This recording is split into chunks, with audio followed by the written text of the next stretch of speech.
अस्सलाम वालेकुम नाज़रीन, मैं हूं एडवोकेट जुबैर कुंदी। अगर आप ज़रई ज़मीन के मालिक हैं, ज़रई ज़मीन की मालकियत तो कैसे साबित होती है? ज़रई ज़मीन की मालकियत एक तो आपकी मलकाना हकूक़ के साथ आपकी साबित होती है कि आप वहाँ पे आपके आबाओ अजदाद काबिज़ थे, आपकी वरासत में ज़मीन मिली है या आप ज़मीन आपने परचेज़ की है। दूसरी बात यह है कि उसमें कब्ज़ा किसका, ये बड़ा अहम होता है। ज़मीन का कब्ज़ा कैसे साबित होता है?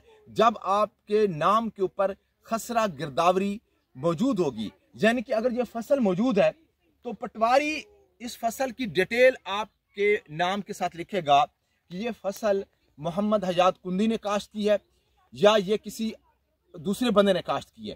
काश्त जो है ये इंपॉर्टेंट है। अगर काश्त आपके नाम नहीं है और काश्त किसी और के नाम है तो वो कब्जा किसी और का शो होगा। जमीन के कब्जे की जो मामलात हैं, पटवारी के पास अपनी खसरा गिरदावरी हर साल अपडेट करवाते रहा कीजिए। और पटवारी जो आप मालिया देते हैं या कोई ज़राई टैक्स देते हैं तो उसके साथ वो अटैच होता है।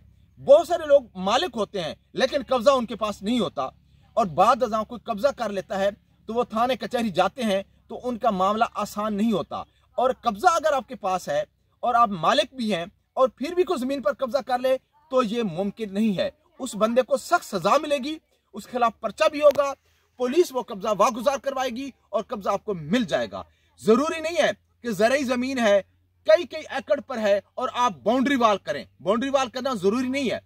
पटवारी के पास, रेवेन्यू डिपार्टमेंट के पास आपका रिकॉर्ड मौजूद होता है। आपको घबराने की जरूरत नहीं है। सिर्फ अपने जो रेवेन्यू डिपार्टमेंट है, यानी कि जो महकमा माल है, उसके अंदर आपका रिकॉर्ड होना बहुत जरूरी है।